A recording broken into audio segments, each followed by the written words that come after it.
आज का नाफरमान बेटा कल का परेशान बाप होगा, यही कानून फितरत है।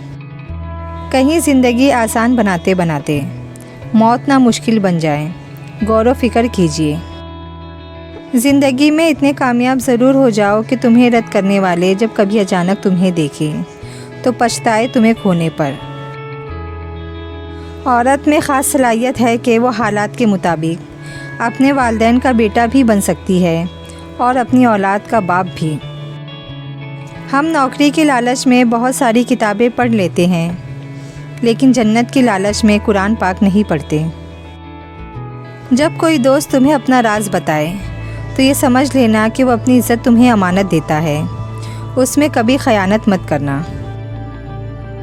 इंसान की इंसानियत तब ख़त्म होती है जब उसे दूसरों के दुखों पर हंसी आने लगे।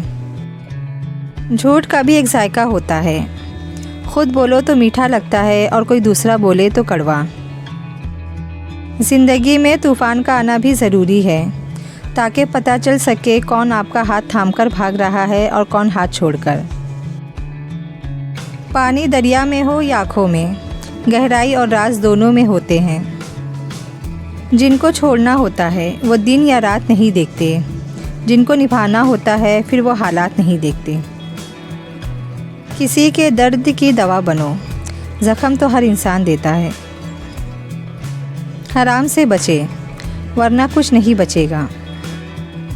रोशनी देने वालों को खुद जलना पड़ता है। याद रखें, माफ़ी के हकदार भी गलती करने वाले होते हैं, चालाकी करने वाले नहीं। फ़राइज़ के छोड़ने से जो अज़ाब आते हैं वो वज़ाइफ के पढ़ने से ख़त्म नहीं होते। हमें जिस सबक को पढ़ने की ज़रूरत ज़्यादा है वो इंसानियत का है। हम नेकियां उस वक्त करना चाहते हैं जब हम गुनाह के काबिल ना हो। सजदों में गिरने से पहले उन लोगों को गले लगाएं जो आपकी वजह से अज़ियत में हैं, क्योंकि दिल आज़ारियाँ माफ़ नहीं होती।